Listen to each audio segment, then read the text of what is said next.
कहाँ तक हुआ था?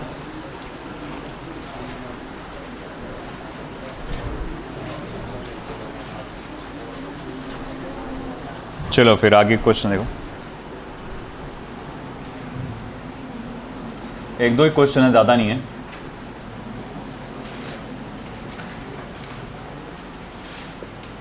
When length of simple pendulum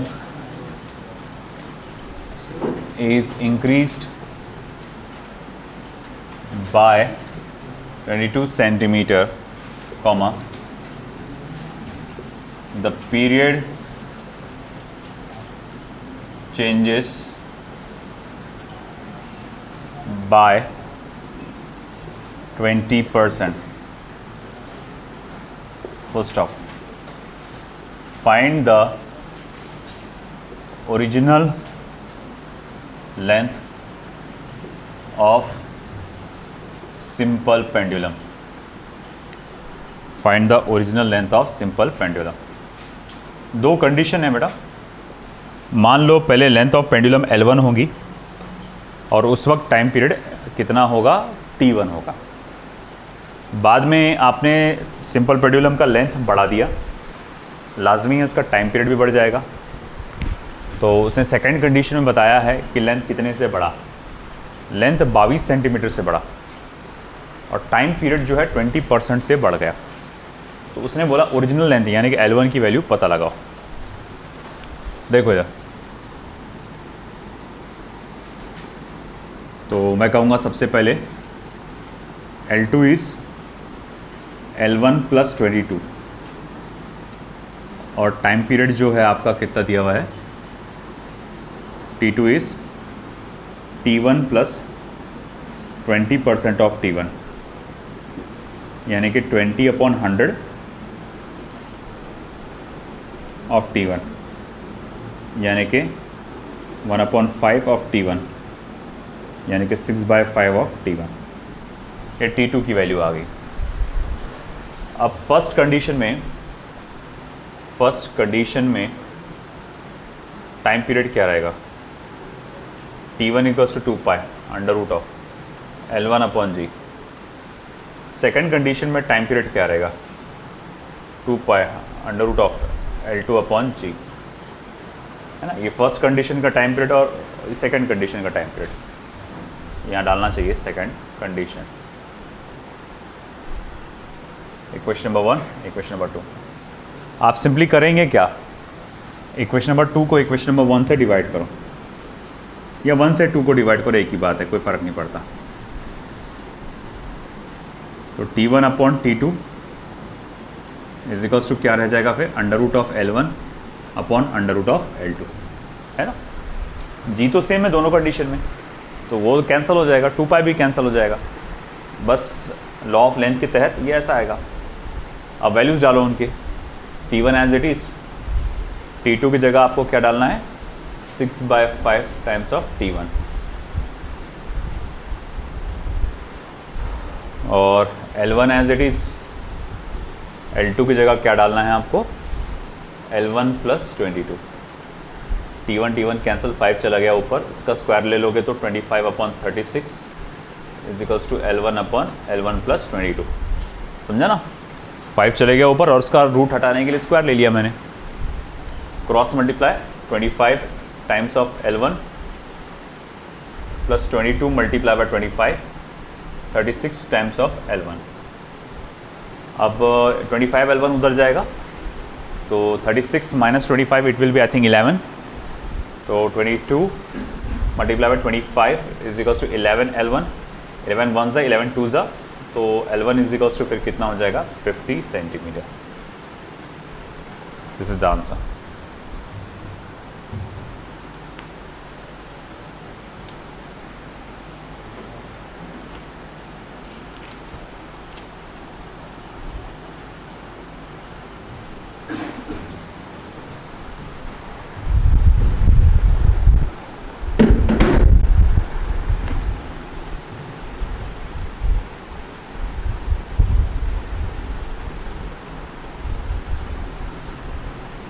A clock regulated by seconds pendulum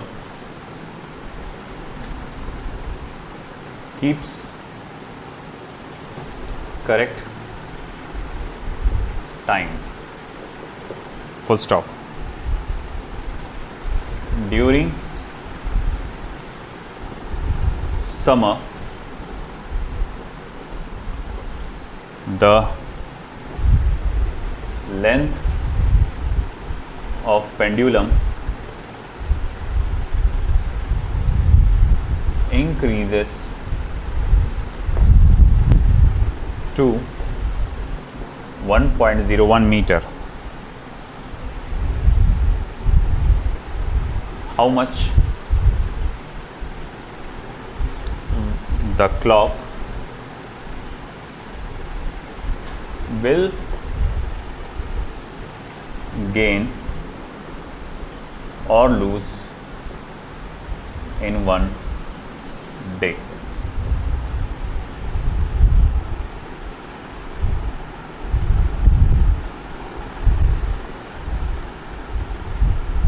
seconds pendulum की बात चल रही है ना।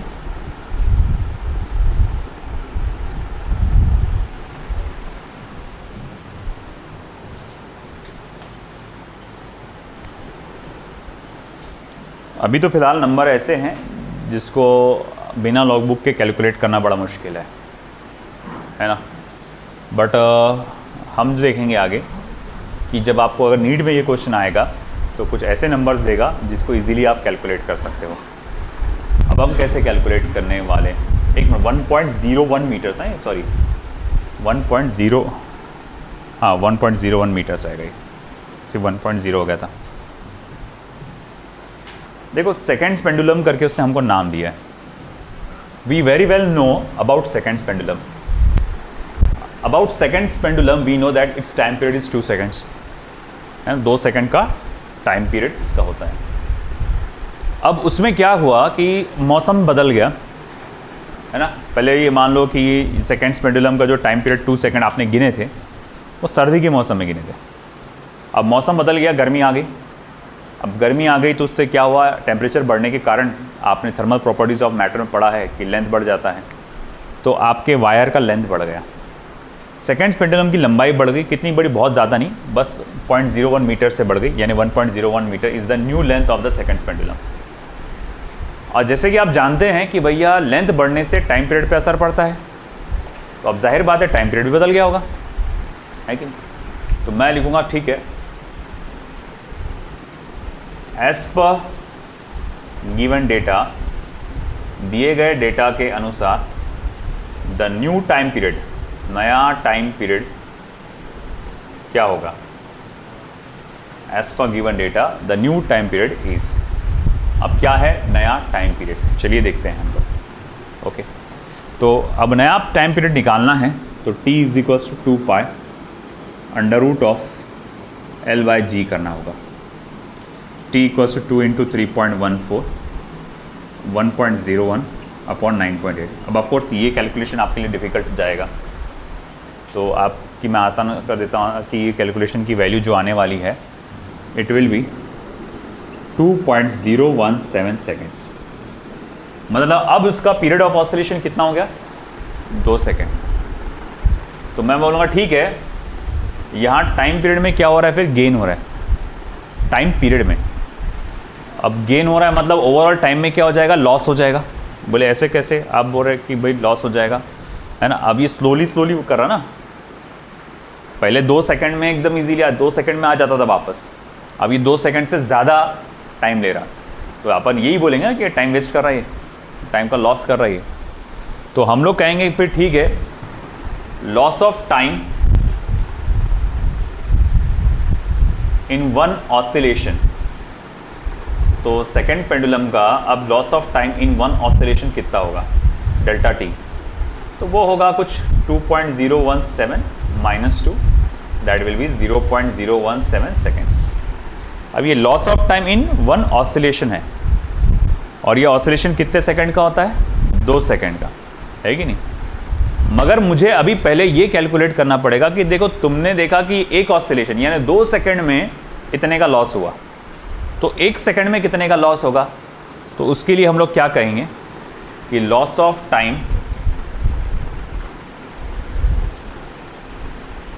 इन 1 सेकेंड, ये कैलकुलेट करने के लिए मैं लूंगा delta T upon capital T, मतलब जो भी टाइम पीरियड होगा, जैसे हम जानते हैं सेकंड्स पेंडुलम का टाइम पीरियड ये वाला नहीं है,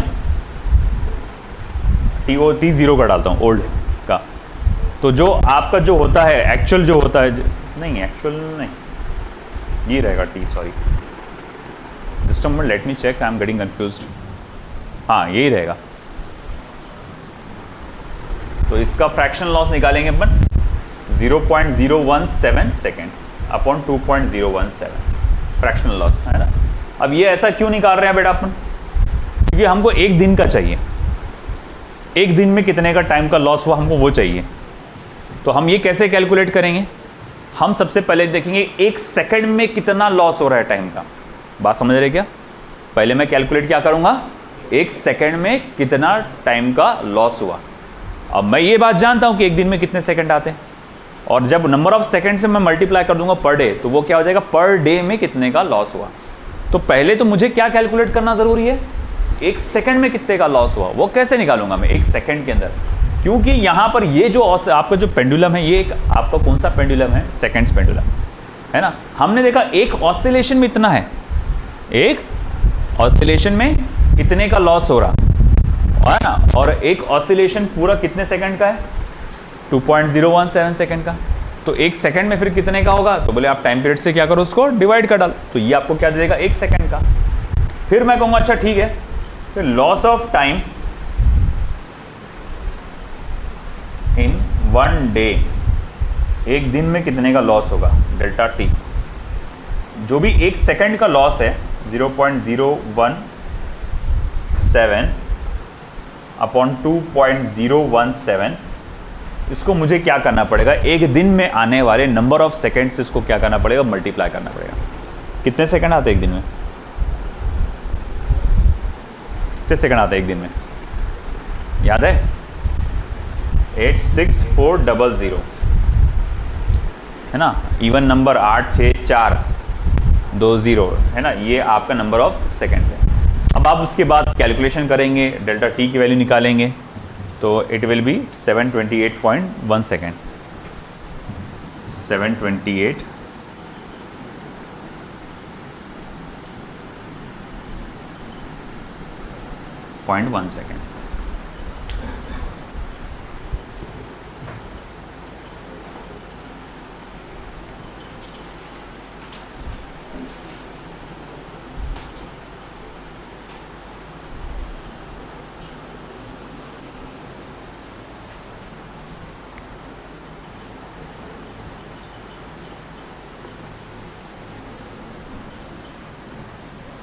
ये इंपॉर्टेंट वन है नीट के जेई के हिसाब से, the last numerical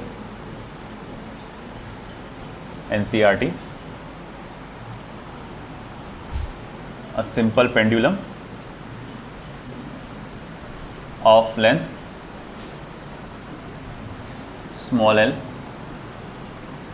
and having a bob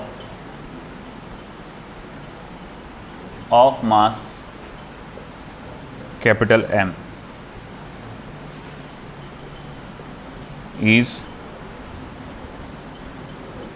suspended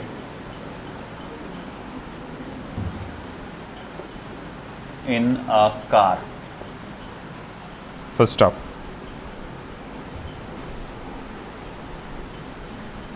The car is moving on a circular track of radius capital R. ला लिए, ये भी नाला करो बिना कवर पेज के लाए, दरवाजा बंद कर। अब आया ना लाइन पे,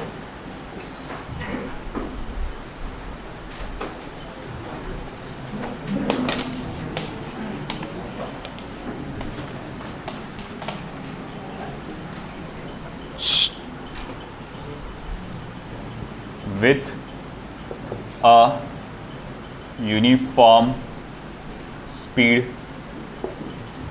small v. कुठे गेला रे? If the pendulum makes small oscillation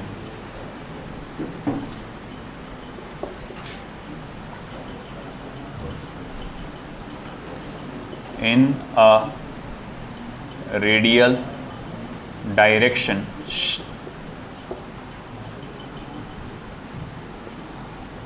about its equilibrium position,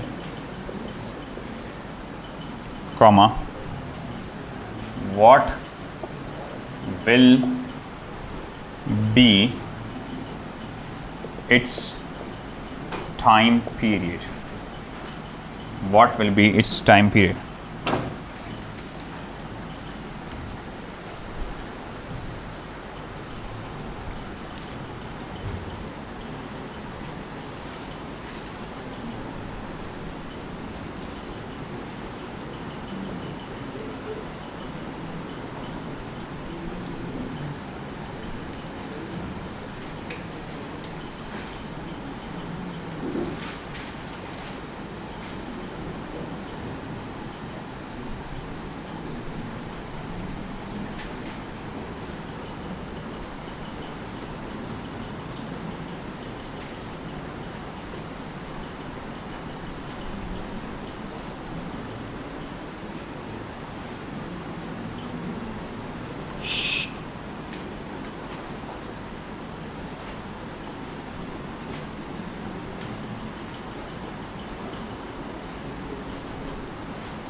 तो देखो इधर, अगर ट्रक अपनी जगह पे रुका हुआ है ना, थमा हुआ है, मान लो ट्रक अपनी जगह पे, तो मैं बोलूँगा पेंडुलम पे कौन कौन से फोर्सेस लग रहे होंगे।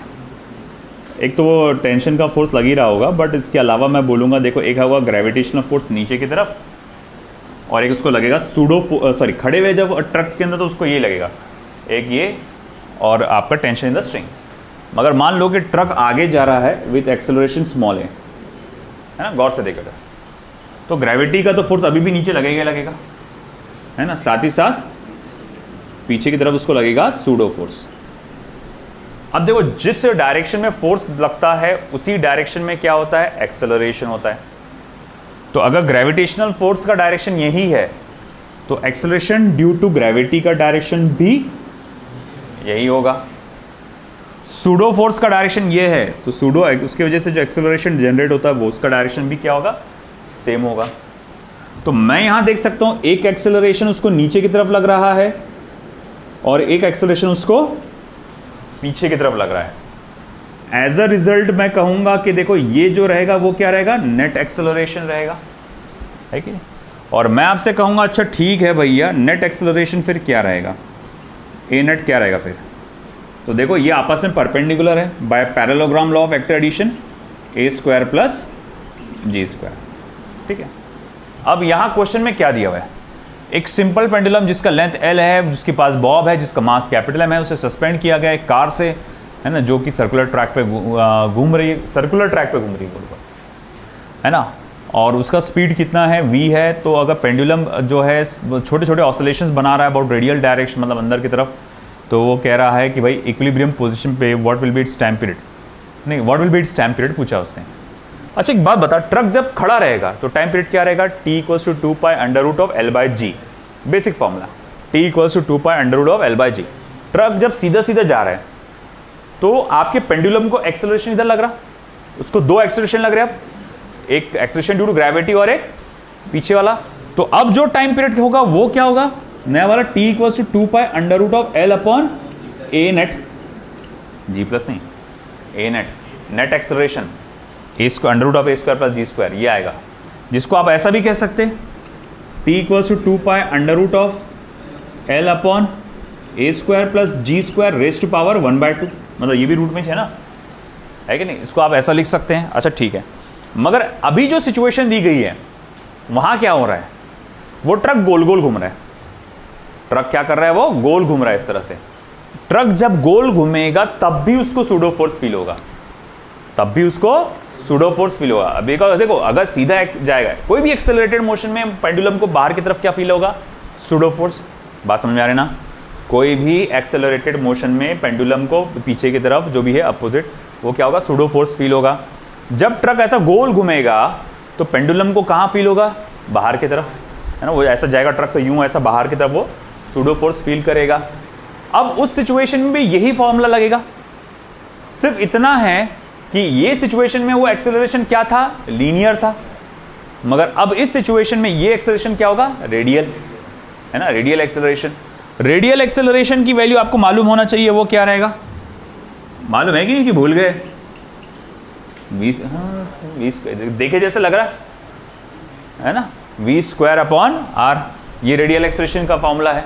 तो अब जो नया फॉर्मूला बनने वाला है टाइम पीरियड का, वो कैसा बनने वाला है देखो, है ना। तो मैं लिखूंगा देखो t इक्वल्स टू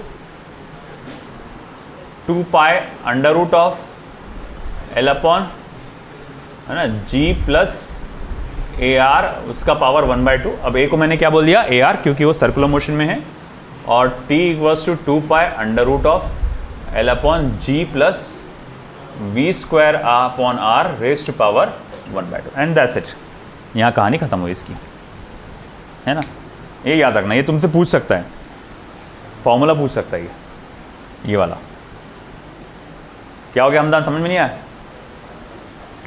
ये रेडियल एक्सेलरेशन है ना जी, अरे ये देखा G square, sorry my mistake, यहाँ स्क्वायर है इसका, तो G square V square upon R उसका स्क्वायर, फिर उसका पावर 1/2, जस्ट अ मिनट, हाँ, G square plus radial acceleration का स्क्वायर, क्यों स्क्वायर है ना उसका, और फिर G square V square upon R का स्क्वायर, और उसका पावर क्या आएगा, फिर होल का पावर क्या आएगा, 1/2। अब ये मत बोलना स्क्वायर और 1/2 कैंसिल हो जाएंगे, बोला स्क्वायर रूट अलग अलग है, वो सेपरेट है, वो कंबाइन में नहीं है वो।